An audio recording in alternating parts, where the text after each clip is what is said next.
हैं वित्त मंत्रालय से जुड़े हुए मुख्य आर्थिक सलाहकार, इन तमाम एक तरीके से वो पूरी टीम जिन्होंने मिलकर बजट तैयार किया है, जिनकी एक लंबी मैराथन बैठकों का दौर चला है, मंथन हुआ, उसके बाद में ये बजट तैयार हुआ है। और बजट भाषण जो कि आज वित्त मंत्री ने दिया, उसके बाद ये पहली प्रेस कॉन्फ्रेंस सीधे दिल्ली से live.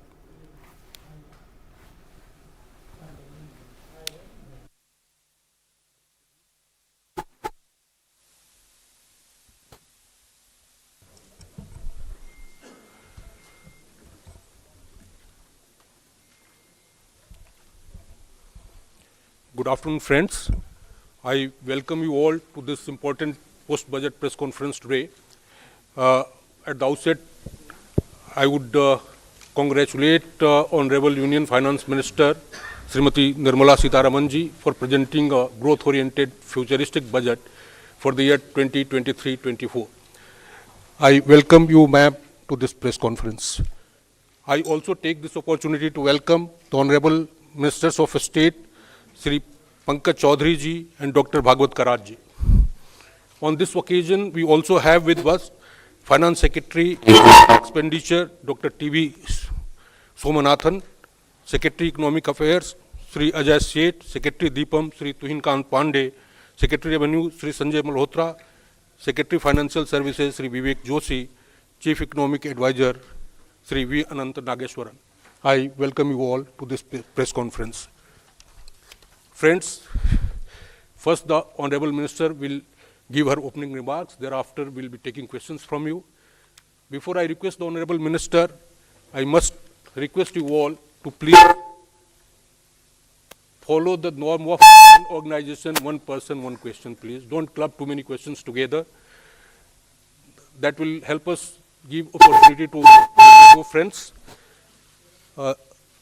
With this, I request Honorable Minister of Finance to proceed. Please begin the opening remarks.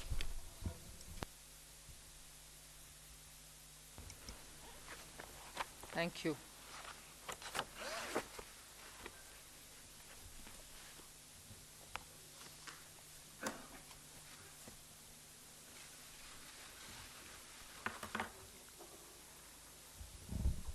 Good evening, and thank you for being here now after the budget has been laid on the table of the House.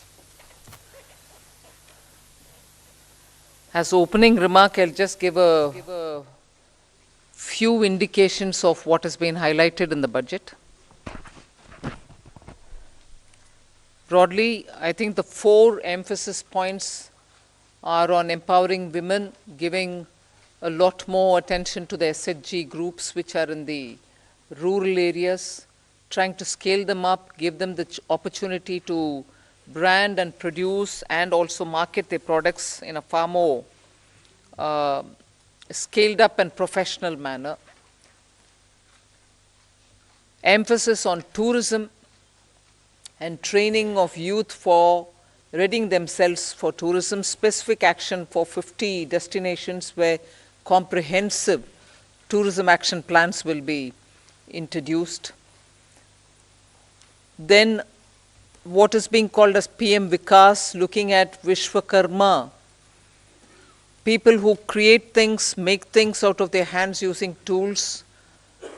In some states they are called Vishwakarmas, in some other states some castes are referred to as Vishwakarma, but what we mean here is to cover all those artisans and craftspeople who do things with their hands using some tools, so not specifically only to some particular communities, but to all who create the soft power of India through their craftsmanship.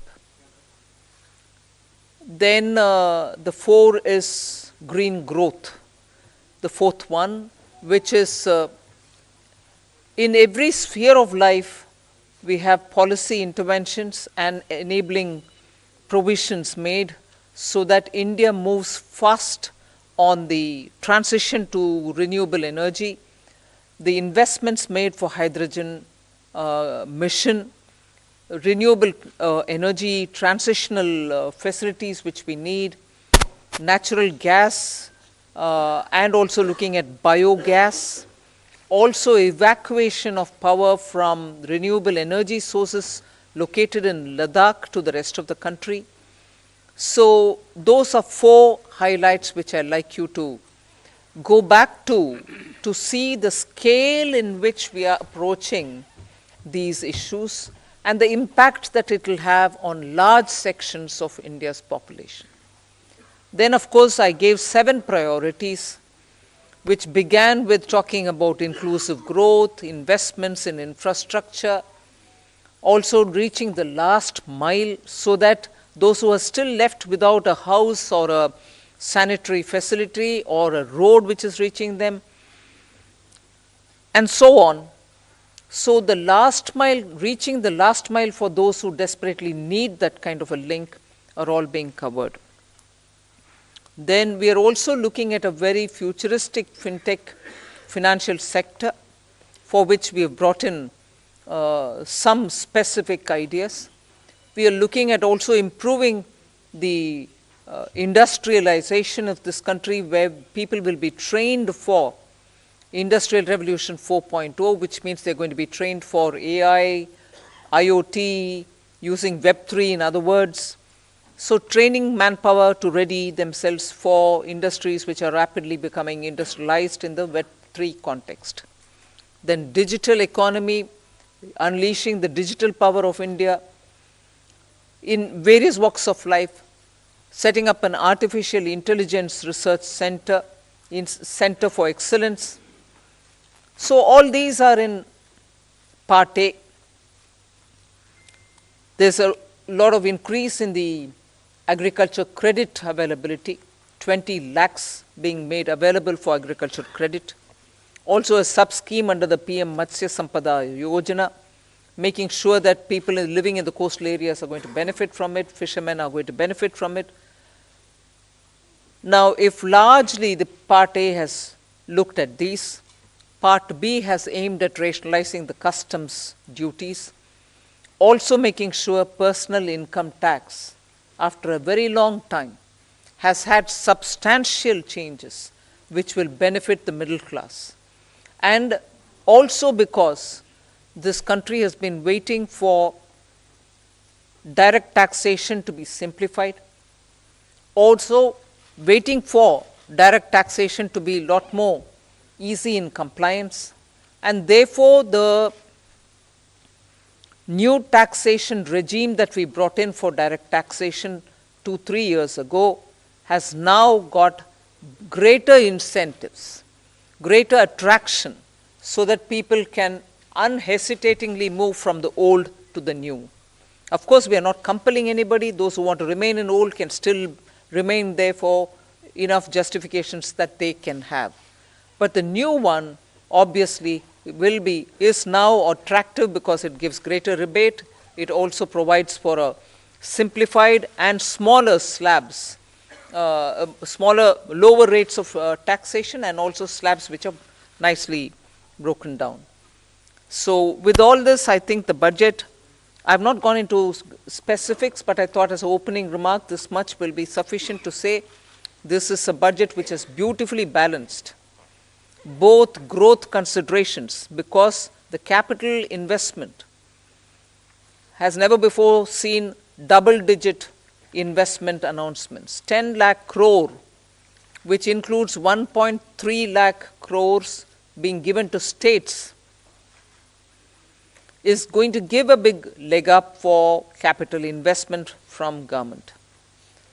So balancing that I'm talking about is looking at public sector investments, continuing that good tradition of capital investment in infrastructure, and also attending to MSMEs, because they are the engine of growth. We've given them relief, we have also given them new access, we have extended and widened the emergency credit liquidity guarantee scheme, also given them back their securities, 95% of it, even if they fail to deliver on contractual promises which were during the COVID pandemic.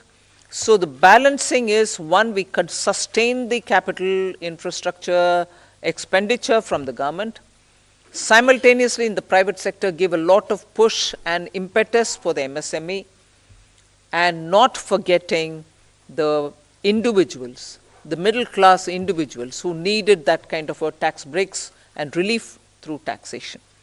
So the large macroeconomic considerations have also been kept in mind. The fiscal consolidation has not been kept in the back burner. We've attended to it. We are respecting the glide path we gave ourselves 2 budgets ago.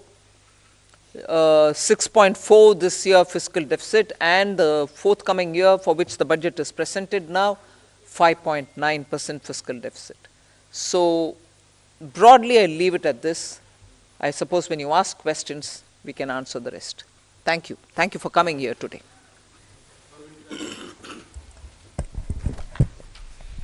Good afternoon, ma'am. Good afternoon, ma'am. Shishir here from Hindu Business Line.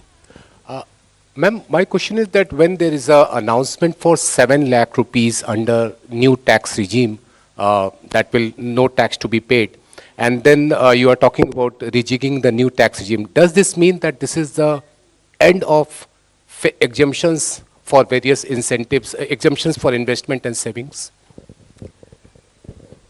Well, I've already addressed this, I think. We want to make the new tax regime, which is without exemptions, attractive enough for people to think that this will be the best option for them because it gives them better rates. It doesn't also make the compliance a burdensome exercise. If rates are so low, you're going to benefit net by paying lesser tax. Even those exemptions that you would have otherwise gained from would have resulted in probably net amount being the same. So we made this a lot more attractive. But if there are people who still think that being in the exemption regime, which is the old regime, benefits them, they're welcome to continue where they want. But yes, the ultimate interest is to make the simpler regime more attractive. And that is why we've come up with this.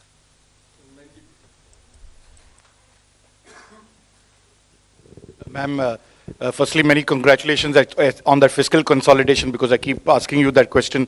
But the issue today is about people in terms of, there is a big gamble in terms of capital expenditure. When you do that, does it actually trickle down to the people? Does it create jobs? I know you've been doing this for the last 2 years. Are you sure that this will really trigger off job creation, one, to, money in the hands of the poor people? The second, of course, is about inflation, which again, you, like last year, you haven't really touched about it, but you have had the letter from RBI. Your chief economic advisor yesterday says we are in uncertain times, but we hope that it will be under the check of 4 to 6%, hopefully the lower band of RBI. What is your answer to both these points?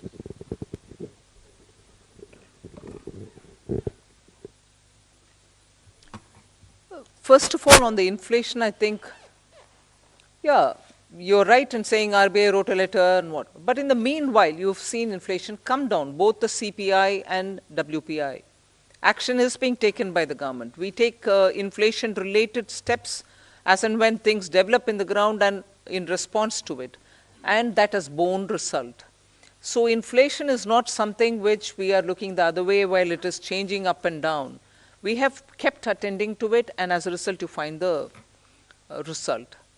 On fiscal consolidation, you asked me the question, and I've already explained that we've attended to it with all earnestness, having respected the glide path we gave ourselves earlier. Jobs. Yeah. See, first of all, I find it a bit odd you may want to ask this question like this.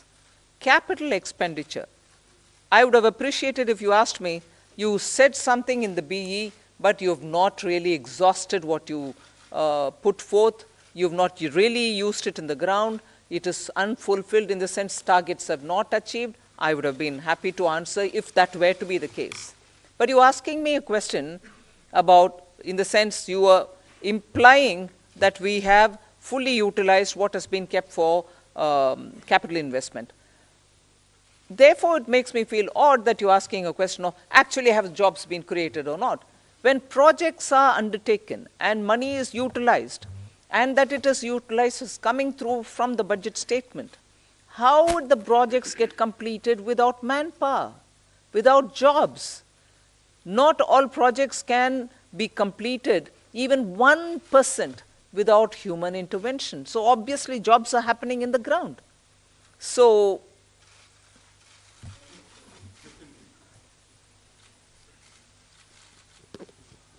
Ma'am, I want to ask you, ma'am here.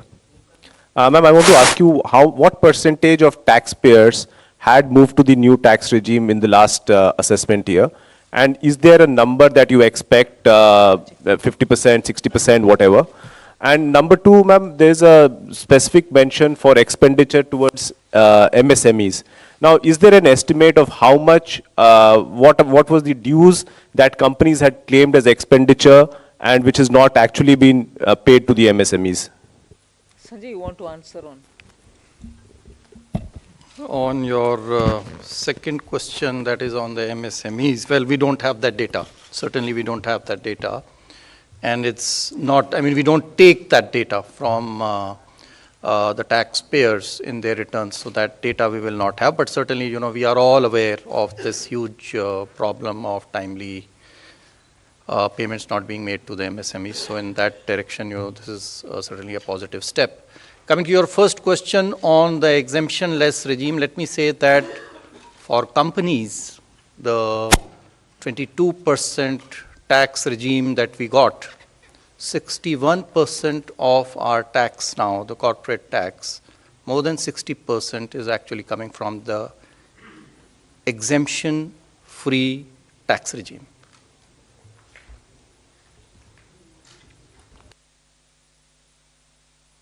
Individuals' data we will not have, but we are very hopeful that this particular scheme for individual taxpayers, the PIT, I think the majority would prefer. I mean, all of you, if you all do your own calculations, I think majority here would be now wanting to shift irrespective of their incomes and the deductions and exemptions that they claim. They would be finding it more attractive to shift to the new tax regime, majority of them.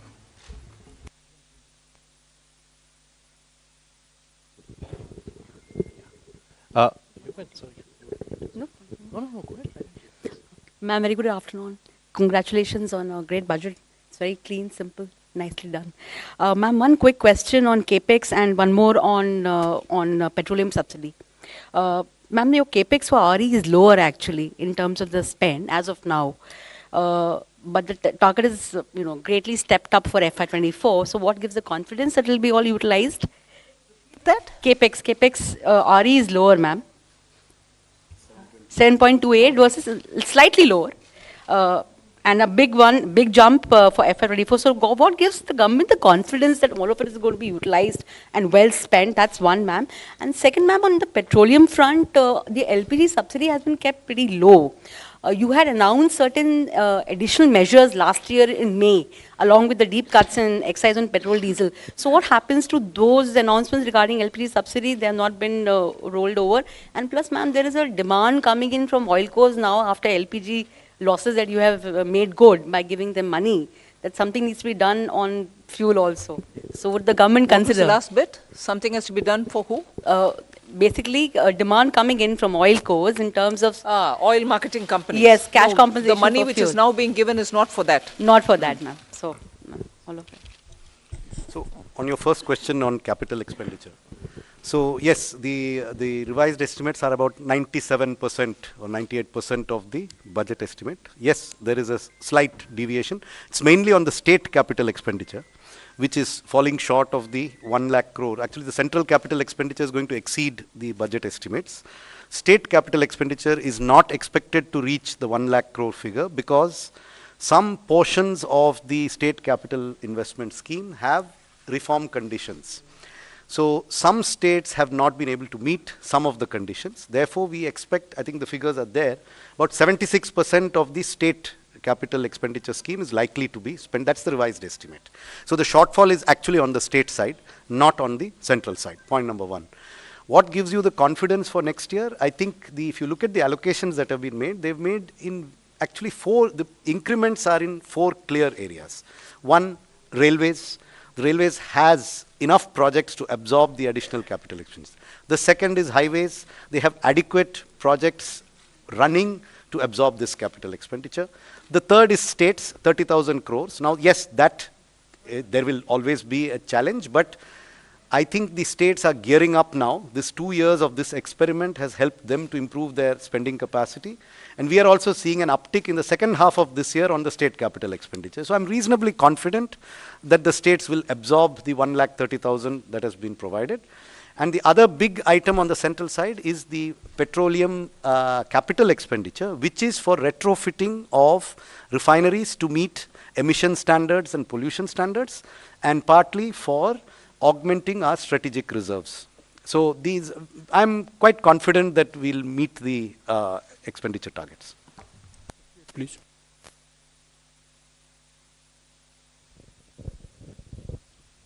Tarun Sharma from Zee Business. Ma'am, जो disinvestment का जो target है वो 65,000 से 50,000 किया है और next year का 51,000 किया है। तो मैम, इससे हम ये समझें कि जो दो गवर्नमेंट बैंक का जो प्राइवेटाइजेशन होना था और जो 2 इंश्योरेंस कंपनीज का जो प्राइवेटाइजेशन होना था वो अब 2024 के बाद ही संभव हो पाएगा, उससे पहले नहीं हो पाएगा, क्योंकि मैम जो टारगेट ये कर रहे हैं। दूसरा सवाल मेरा संजय सर से है। Okay.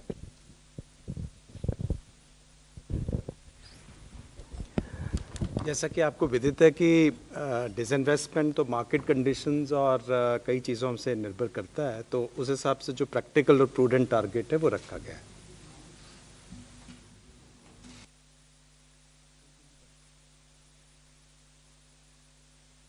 Ma'am, I am Monica from the New Indian Express. Ma'am, what was the need to lower effective tax rate for high income group at this point in time? And also tax collection at source has been increased from 5% to 20% on overseas tour package. So what is the reason behind this massive increase? See, the tour packages are generally taken by people whose effective tax rate is certainly more than 30%. So if we are charging them 20% TDS, I don't think it is high. Our attempt always has been to charge TDS at more or less similar rates, if not exactly the same rates. So that answers your question number 1. Question number 2 on, I think you are referring perhaps to surcharge, which has been reduced. Well, our rates, the highest tax rates in our country were amongst the highest, even more than, some of the developed countries. And so, in any case, it was introduced as an interim measure, and so that has now been reduced, so that the effective tax rate, highest effective tax rate becomes 39%. I'd just like to supplement that. There is a consistent theme, if you see, both on the new tax regime and on the changes that you're seeing in this budget, that the move is towards lower rates, but fewer avoidance measures and exemptions. So if you look at high net worth individuals, there are a number of tax avoidance removal measures in this budget, along with the reduction in surcharge. So if you look at market-linked debentures, if you look at very high value insurance policies, and a few other measures. So the marginal rate is coming down, but some of the devices used predominantly by those in that highest marginal tax rate are also being rationalized. So it's not necessarily a net reduction, it is a reduction from a high marginal rate inducing certain avoidance devices to a lower marginal rate with fewer opportunities to avoid. 74, please.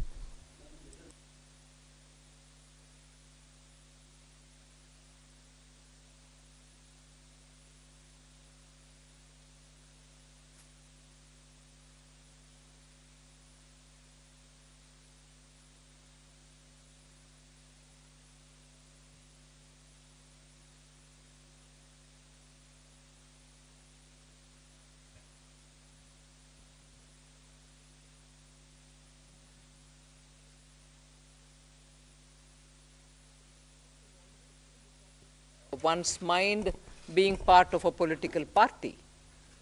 But consistent with what we believe, we placed our emphasis and priorities on those. And that's what you've seen in the budget.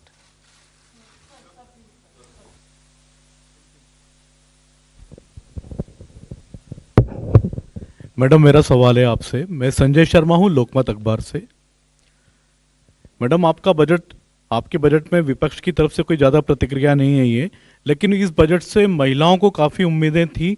घर की महिलाओं को जो महंगाई से पीड़ित थी, रसोई गैस के सिलेंडर के दुगने दामों से पीड़ित थी, कहीं ना कहीं आटे से लेकर के रोटी तक सारी चीज़ें महंगी हो गई है। तो क्या इससे आपको लगता है कि कुछ इसमें महंगाई पे भी फ़र्क पड़ेगा और घर की जो रोटी है, जो घर की जो रसोई का जो सामान है, उसमें इस बजट से कुछ फ़र्क पड़ेगा?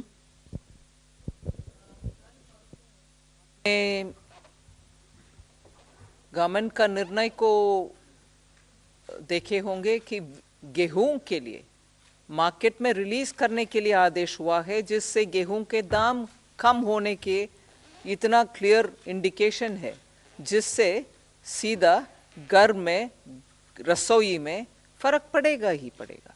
सो उसको आप बोलना नहीं है। ये नहीं है कि मैं उसके ऊपर कुछ बजट में नहीं बोले, मगर बजट से बोलने से पहले एक्शन ही हो गया है ना, कि घर की रसोई के लिए गेहूं आटा के लिए मार्केट में रिलीज करने के लिए निर्णय सरकार ऑलरेडी कर चुकी है। एक मिनट। साथ ही साथ जो है महिला जो है वो भी एक परिवार का सदस्य है, तो जो रिलीफ जो इतना टैक्स पर्सनल इनकम टैक्स में दिया गया है वो भी परिवार के पास में और महिला के पास में आएगा, उसके हाथ में आएगा, जिससे वो अपना घर का खर्चा चला सकती है। सो वो भी एक महिला के लिए, हमें नहीं देखना चाहिए कि महिला के लिए नहीं है, वो भी महिला के लिए एक बेनिफिट है। गेहूं पुरुषों के लिए भी है और महिला के लिए टैक्स भी है। Hi ma'am, Meghna Mittal from ET Now. The fiscal glide path that you have given is 4.5% by 2025-26, which may be considered slightly bold, but does it also indicate your confidence in continuing tax buoyancy in the coming years? Somanathan has already answered it. Yes, tax buoyancy, as you saw even yesterday, GST collection figures have come. Direct taxation buoyancy is also observed in the current year. That is one thing. I think to the credit of this team, there's been a very robust management of macroeconomics. That certainly bears an impact. So all of us might talk about this particular step or that particular step, but I think together, revenue, expenditure, disinvestment, banking, all of us together have worked in such a way that where you can earn more through tax avoidance related measures, and similarly where you can bring in more people into the tax net, you are taking steps. Similarly, prudent ways of effective expenditure without cutting down expenditure, committed expenditure or other expenditure, are all ways in which you're making money mean more. And for every rupee that you spend, you get a better set of returns. So I think efficient management also has a very big role to play here. May I just add? I just wanted to add to your question.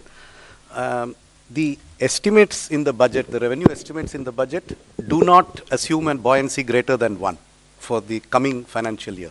It assumes a buoyancy of 1. Gross taxes are expected to grow by the same 10.5% by which we have estimated the GDP to grow, which is slightly lower than the figure implied by the economic survey. And therefore, we are assuming only a buoyancy of 1. But if the experience of this year is repeated next year, then it may in fact be more than 1. But we have taken a conservative assumption. And I think the very fact that the commitment to 4.5% was reiterated word by word in this budget gives you an indication that we feel that we have the means and the ability to reach that target by 2025-26. I would also point out that many of our expenditure increases are on discretionary spends. We have kept a very tight lid on the irreducible types of expenditure, and therefore there is room in the budget, both on the revenue side and on the expenditure side, for us to reach that fiscal deficit target by 2025-26. And it is not lightly that the Finance Minister has reiterated it in Parliament today. Ma'am, Timsi Jaipuria from CNBC TV 18. Ma'am, I have two questions. Firstly, on the TDS reforms, you've come out with two specific reforms. For one, 20% TDS on foreign investments. Why has this been introduced? Is it to curb the flight of capital or investments which was going outside the country? And secondly, on students who are going outside to study, on that also the TDS has come, there's a 5% that has been levied, or it has been reduced. There is no change on education, or absolutely not. That's wrong. Your facts are wrong. But what happens to the amount that one spends in staying there as a student? First correct the thing which you've said, because yours is a very powerful voice, and that can spread among your dosts, that can go out. No change has been made for education or health purpose, LRS. Please, I hope my voice is audible much more than Timsi's. Thank you for correcting me, ma'am. But on the foreign capital, on the foreign investment, the TDS of 20%, if you could explain the rationale. I think this question was asked, and I already answered it, to say that this is actually coming from income, and the income tax rates for those categories of people who are using this LRS to send money outside is much more than 20%.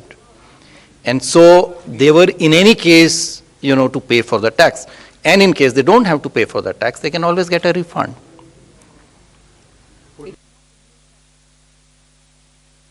It is our impression, and there is enough information to indicate that there are quite a lot of people who are able to make these remittances, but whose tax returns are disproportionately low compared to what they send as remittances. Now that means if you don't collect the tax at source, you have to take measures later to catch them. That is much more difficult. If you are able to make remittances to invest in a property in Manhattan, or in a stock brokerage account in Dubai, or if you are going to take a 30-day tour of the world, almost certainly your effective tax rate will be 20%. So, yes. We have learned from both the economic survey and the RBI report that there's a lot of public investment and private consumption. Are you still happy with the private investment? Are you still expecting it to grow? Or do you think for the moment it is only public investment that will go on?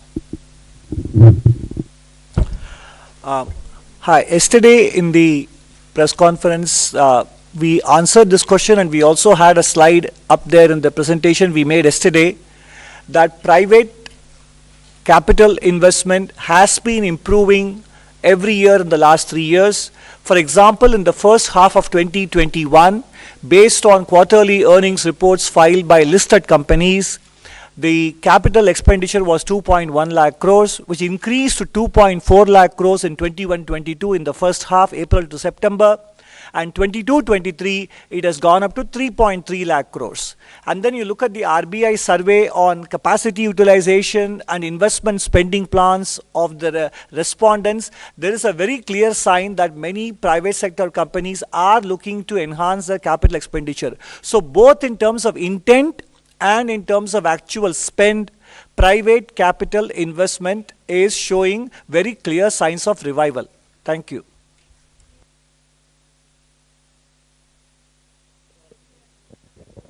Ma'am, this is Ujjwal Narayan from Newsrise. Ma'am, this is your 5th budget, and when you started in the first budget, you talk about India reaching to a 5 trillion economy by 2025. So just I wanted to know what is the situation, because yesterday CA has put forward another goal post of becoming a 7 trillion economy in next 7 years. So what is happening to that target? That is my simple question. See, we are moving along to achieve our targets, both mine and his. We'll achieve.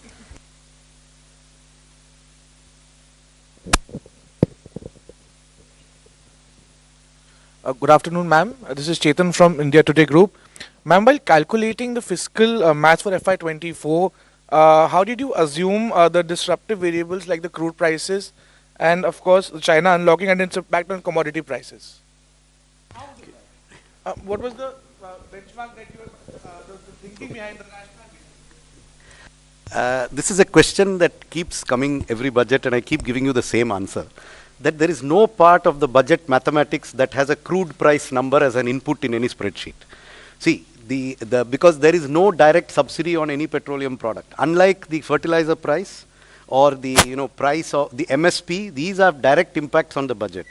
The petrol price would have an impact only if it triggers some major change in the tax system. Otherwise, the petrol, diesel, oil prices do not directly affect our budgeting. So it is not that there were days, maybe 10, 15 years ago, when there was a lot of subsidy on these commodities. At that time, a crude price assumption was inherent in the budget. Today, there is no inherent crude. The assumption we are making in the budget is only that there will be no subsidies on petrol and diesel, and that global prices will be such that there will be no subsidies. What the global price will be, I don't need to make an assumption. So no assumption has been made. Confusion since last year when people referred to what was said in the economic survey as though it was said in the budget itself. The budget didn't say it then, the budget doesn't say it now.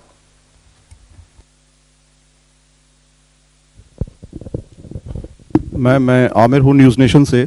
पहला सवाल तो ये कि जब शुरुआत हुई थी एक तरह से मोदी सरकार की, तो कहा था कि अर्थव्यवस्था को बेहतर करने के लिए कड़वे घूंट पीने पड़ेंगे और बहुत ही कड़े मेजर्स लिए गए स्टार्टिंग में।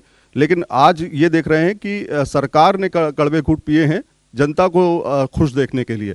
तो क्या ये एक चुनावी बजट है, इसको मानती है? और पहला ये, दूसरा ये कि इनकम टैक्स में जिस तरह से जो छूट की सीमा है, जो पहला फेज़ है आपका जिसमें 7 लाख तक की छूट है, तो उसमें वो फेज़ आपको लगता है कि इससे राजस्व पर भार पड़ेगा? कितना भार पड़ेगा, कोई एस्टिमेट है इसमें? We have said it in the budget speech itself as to what is the net revenue foregone. उसका घोषणा ही कर चुके हैं हम, हिडन नहीं रखे। सो वो आ गया है 35,000 direct taxes 37,000 crore, indirect taxes 1,000 crore, additional revenue through indirect taxation measures 3,000 crores, and so net is 35,000 crore.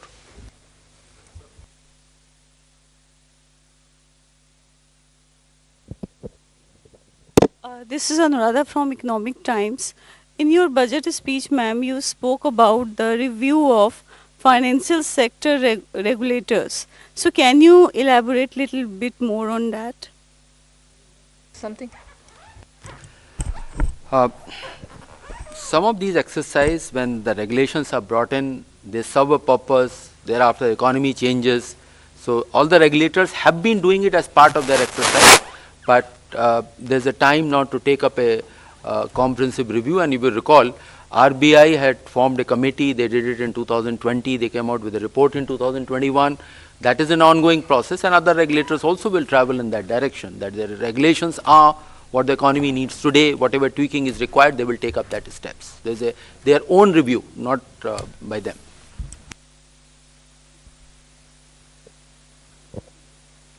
Ma'am, congratulations on your penultimate budget. And ma'am, am I audible, ma'am? Congratulations on last full budget, and I just wanted to understand, you have mentioned, alluded to Banking Regulation Act Amendment and Banking Companies Act Amendment. Is it an indication that this year we'll see privatization on that front, public sector banking front? And if you could also throw some light on what kind of amendment it will undertake, apart from, allowing public sector bank for privatization. These measures are for improving the governance of the boards and then investors protection, etc. These are not to do with any disinvestment or the privatization measures. These are the different set of measures. Over a period of time, the things have changed, and the Banking Regulation Act also fall in line, or not fall in line, has to be aligned with the present day needs, what the directors are, who can be there, what their terms are going to be. So those kind of amendments are there. And one component, of course, is on the investors' protection areas as well.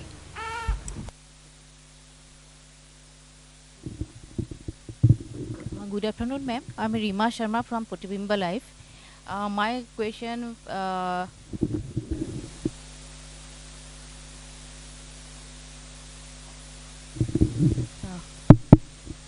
my question is regarding MSME sector in the northeast, especially in Assam. During pandemic, that Assam handloom sector and bamboo sector badly affected. Many artisans forced to close their work. So in your budget, you have saying something MSME sector. You have given some relief and widen the possibilities. So as Gamusa also getting GI tag this time. So do you have any special relief for the Assam and northeastern artisans, especially in the handloom sector and bamboo sector?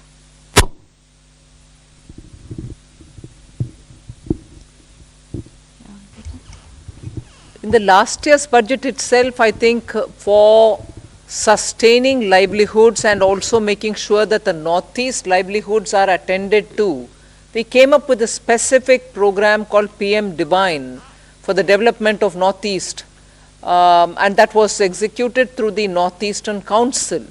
So that program continues, and that will take care of livelihood related, whether it is in the weavers or in any other such community. But after getting the GI tag in the Gamusha, do you have any special package for the encourage to the handloom sector? So that is something which the state government will have to tag along with the existing programs, either through the handicrafts program, the artisan and other things that we are coming up with, for which the rules will come out. Either they can use it, or the textile ministries. I'm sure they can always find out from the textile ministry for GI tagged Gamusha. They can ask for a dispensation. So this is possible, but that is for the state government to interact with the respective ministries. Can you a little bit elaborate what kind of I can't elaborate more, ma'am. You should ask the state government to deal with it for the respective ministry. In your budget relief, what kind of relief you have given? Can you little bit elaborate it? In my budget relief. The MSME sector. For MSME or for Gamusha or for GI, what are you asking? I'll send you some information. Ma'am, let's move on with other questions. Good evening, ma'am. Arup from Business Standard. Ma'am, in this year's fiscal policy statement also you're speaking about unprecedented global headwinds and challenges. And again, you have not given forecast for the two succeeding years, in this case FY 24-25 and 25-26, although you have an internal consolidation roadmap. So are we going to see this as a new normal where you're not amending the FRBM Act again and you're not giving two succeeding years forecast, but you will continue having an internal roadmap? Yeah. Yeah, but you're not amending for the third consecutive year, you're not amending the FRBM Act and you're not giving two succeeding years targets. Yeah, but we have given a glide path, and we are every budget stating whether we are aligning with the glide path given or not, right? So that pandemic was the new normal for 2 years, hasn't it been?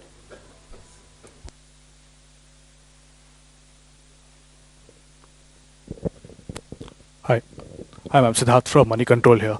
The gross borrowing number is 15.4 lakh crores, net is the gross borrowing is 15.4 lakh, net is 11.8 lakh.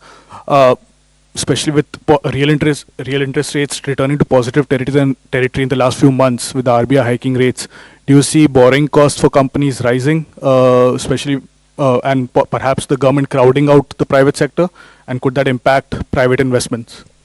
So I think the question of crowding out, actually the increase in borrowing over the previous year is 8%. The economy has grown at a nominal rate of 15% over this same period. So this is a level of borrowing which I think will not lead to any incremental crowding out. In fact, as a percentage of the size of the nominal economy, the total gross borrowing is actually going to be lower in 23-24 than in 22-23. So incremental crowding out, I think, is not a significant issue, and that I do not think will lead to any impact on borrowing costs in the private sector.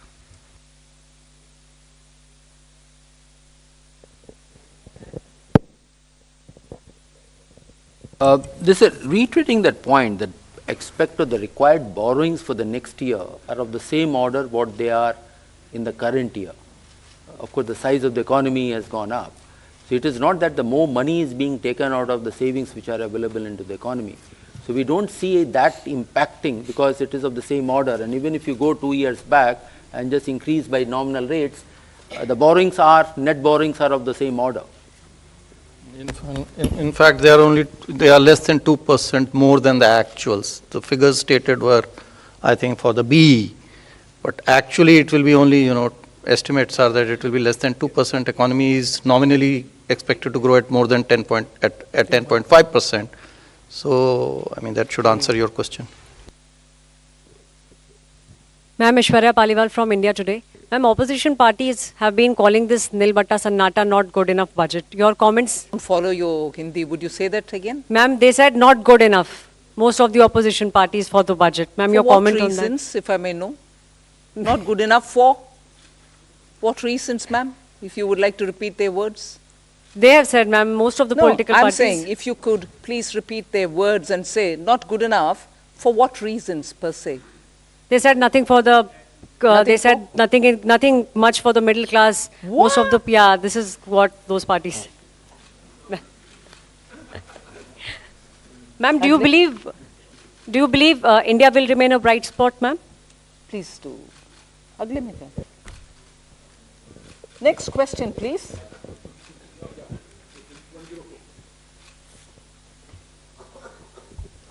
Ma'am, my name is Mukesh and I work for Newsrise. Just wanted to know, is there a component of green bonds in the... does it contain green bonds also? I mean, what would be the component of green bonds? Sovereign green bonds. Repeat your question, please. You interrupted me. So basically, in this overall gross borrowing that we have for the year, what component of that would be in form of green bonds? See, for the current year of $2 billion, one installment has already been done 1 week back, another one will be done a week later. So for the next, and the monies which we are going to raise now through these bonds, $2 billion, will be used for the projects which have been identified. And if those projects require in the pipeline that they require more money, then we will raise money through the green bonds, but that will be part of the overall borrowings which have been suggested. Pardon? There is no target for green bonds for next year. It is something which will evolve as the year goes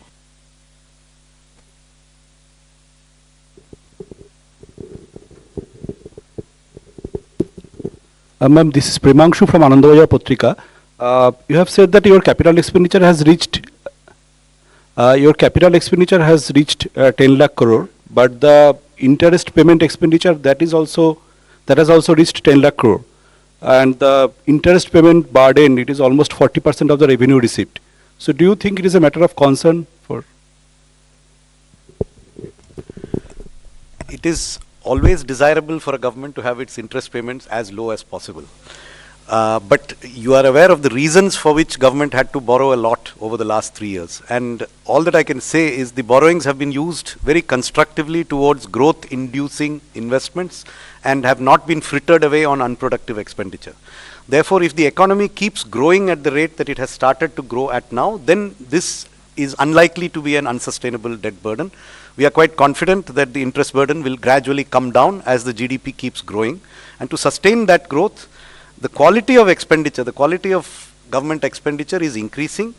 The revenue deficit is falling even faster than the fiscal deficit. So we are actually seeing an improvement in the quality of public expenditure, which will enable us to sustain this higher interest burden, which is a result of history. 2 years of COVID, where the entire globe has seen an increase in interest burden in all governments all over the world.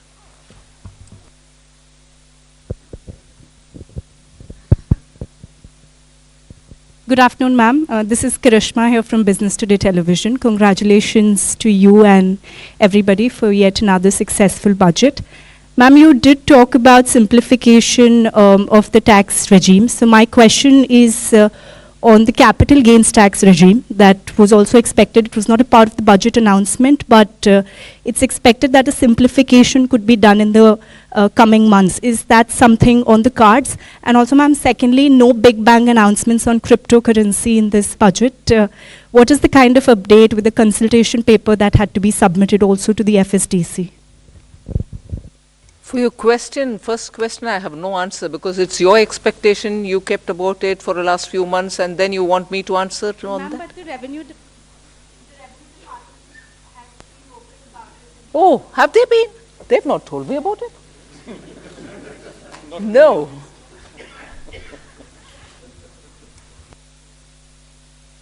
To say now. That's all right, but even then, there's nothing to say now.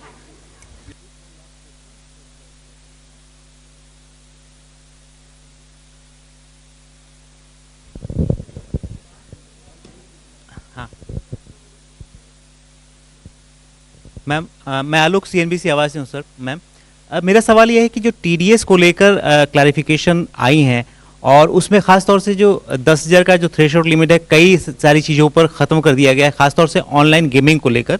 इसके पीछे क्या reason है? Online gaming को लेकर अभी भी क्या सरकार काफ़ी कॉन्शियस है या ऐसा लग रहा है कि अभी भी टैक्स लीकेज है वहाँ से, या बाकी चीज़ों पर भी जो ख़त्म किया गया है ये TDS के लिए जो 10,000 का एग्जम्पशन, उसके पीछे क्या रीज़न है?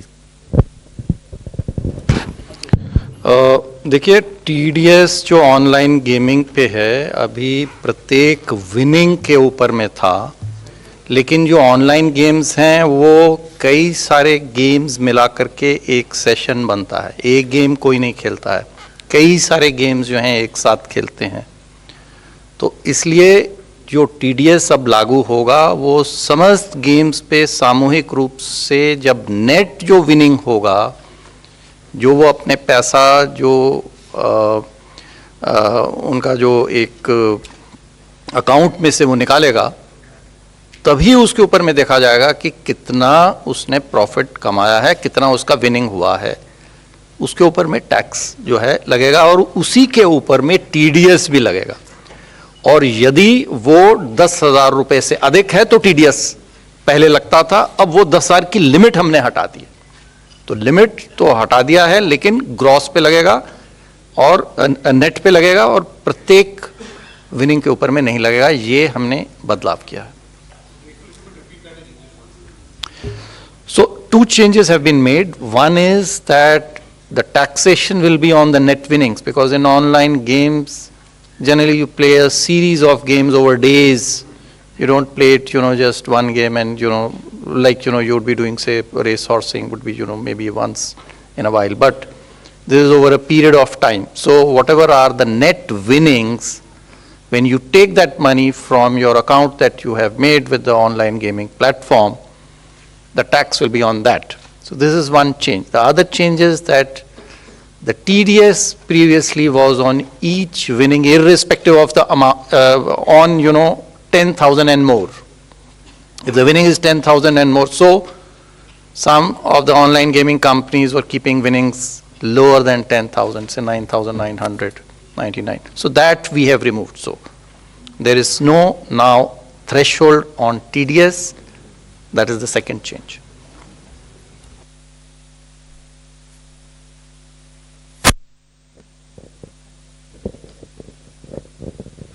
Hi ma'am, this is Priyashmita from Informist Media.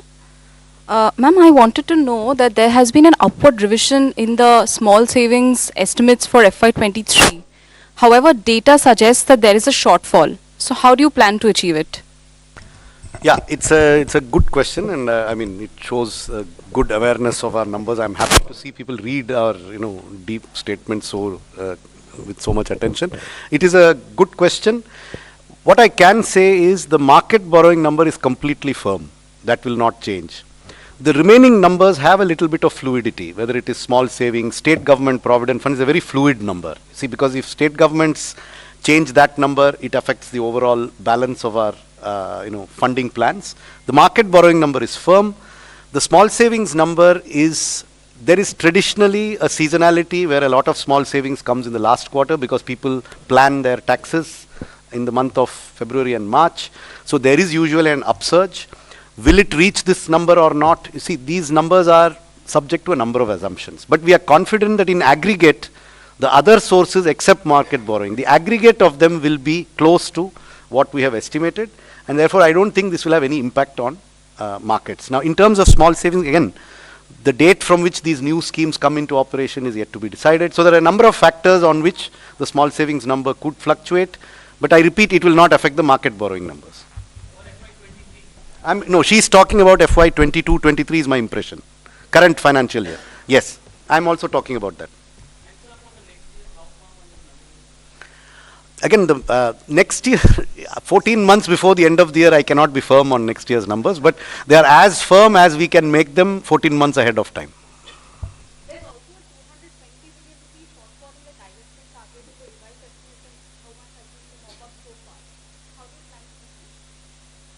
Well, I mean, if there is a shortfall somewhere, there is an increase somewhere else.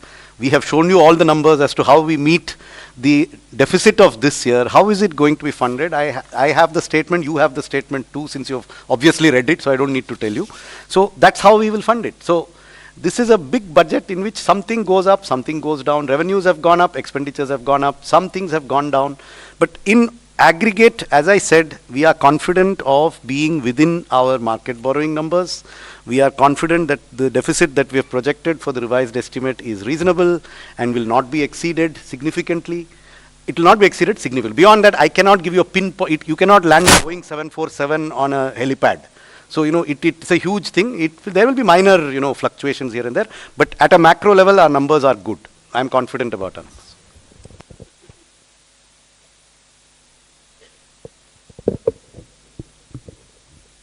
Ma'am नमस्कार, मेरा नाम महावीर सिंह है, फ्रीलांसिंग करता हूँ।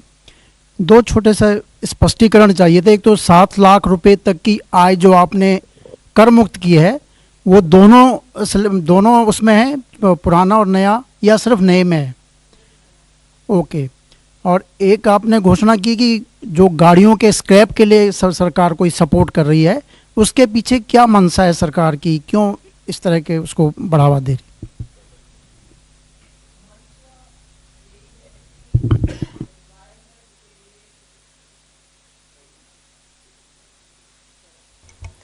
मंशा यही है कि एनवायरनमेंट के लिए पुराना गाड़ी को हटाना चाहिए, मगर वैसे बिना इंसेंटिव हटाना भी मुश्किल है, क्योंकि लोगों को लगेगा कि हटाने में से मुझे क्या फ़ायदा है।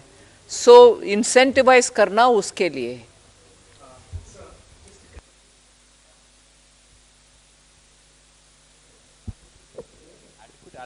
Scrapping of vehicles and replacement of vehicles as well.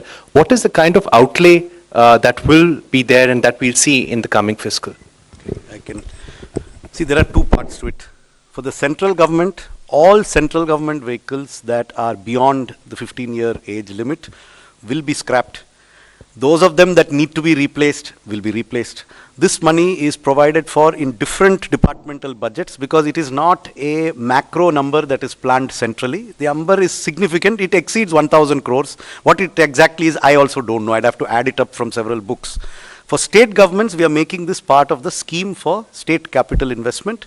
If they need to replace old state government vehicles, then that support will come from this scheme. And they have to meet certain conditions on meeting the national scrapping policy. The aim is to get rid of polluting old vehicles in the government sector.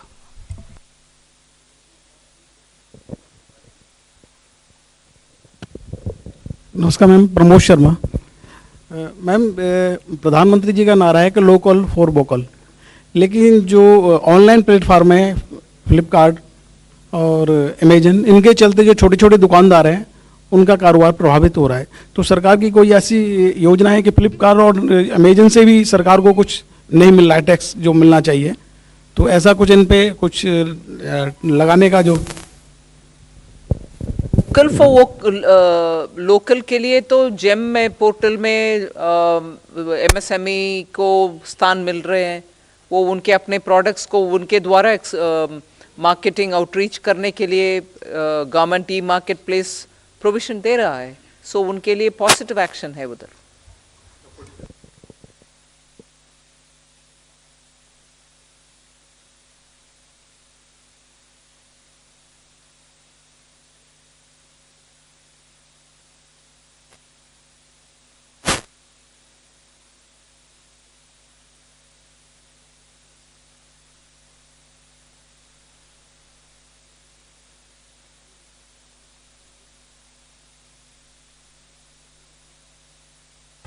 Precise numbers I don't have at this point of time, but the scheme is that if there is an arbitration award which has already happened, either of the party, either a government department or a government undertaking has challenged it, or the contractor has challenged it, and that arbitration award is being contested in any court, then depending upon the level of the dispute, a settlement can be reached between the two parties so as to reduce the amount of litigation which will be there. Yeah, it will be a voluntary, see, it is voluntary. Any dispute can be settled out of court by both parties. Traditionally, there are difficulties for government to take a discretionary decision on settling a dispute. So this will be a standardized set of terms depending on the nature of dispute and the level at which the dispute has been settled, or, I mean, has been where there's an arbitration award, where there's a court award, where there's a Supreme Court award. There are different levels at which there is certainty or uncertainty. We will be coming out with a draft scheme which will be put out for consultation very shortly from the Department of Expenditure. So, no, it is only for domestic. Only domestic disputes. It will not cover international arbitrations or international cases. Definitely not.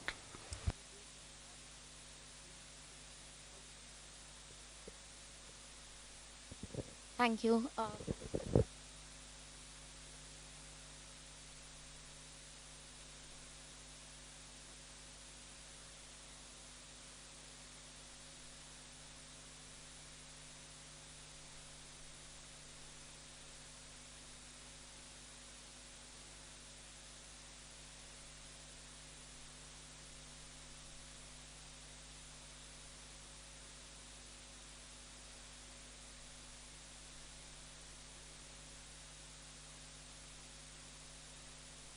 Want both of them to answer for each economic survey from his school of thought and us from our school of thought? We are not going to be talking about comparing the two and giving justification for one. They come from their school of thought and we do it ours, right? I understood the question, but you're trying to link the two which are not so related. That is economic survey, yeah?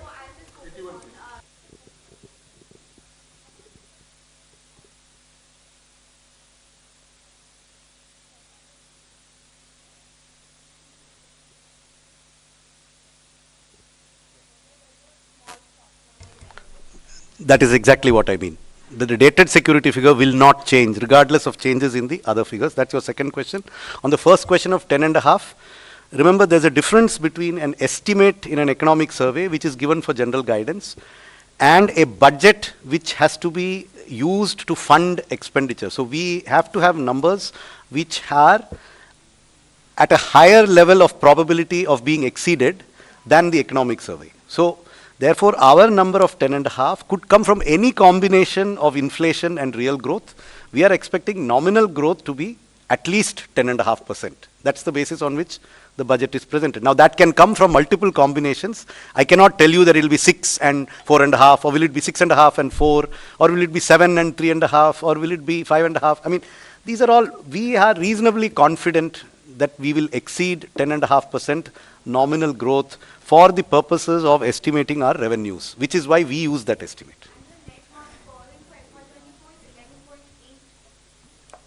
Whatever is stated in the budget speech, it is there, it is 11.8, it has been stated in the budget speech, and I know you have read this statement, so it is there, 11.8.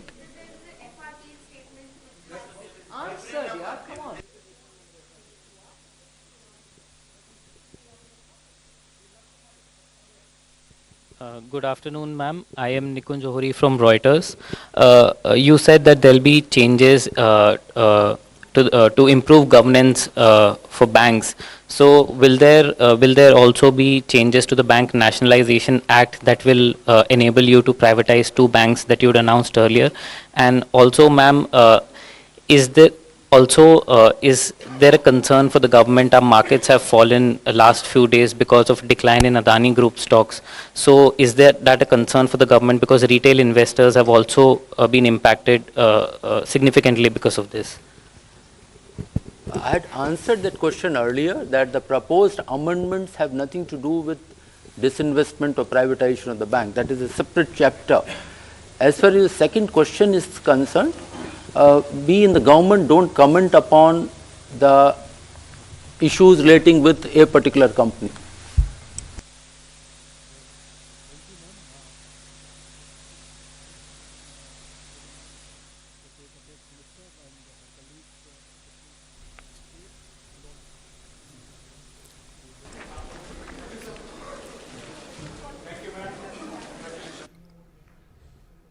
तो आप देख रहे थे वित्त मंत्री निर्मला सीतारमन की press वार्ता, क्योंकि आज जब बजट पेश किया गया तो उसके बाद तमाम स्तर पर हम जानते हैं कि चर्चाओं का बाजार गर्म हो गया। हर ओर से आकलन किया जा रहा कि बजट कैसा रहा है इस बार। तो जो सवाल सबके जहन में रहे उनके सिलसिलेवार तरीके से वित्त मंत्री ने यहां जवाब दिए, और जो हमारे आपके जहन में भी सवाल हैं उनको लेकर भी डीडी न्यूज पर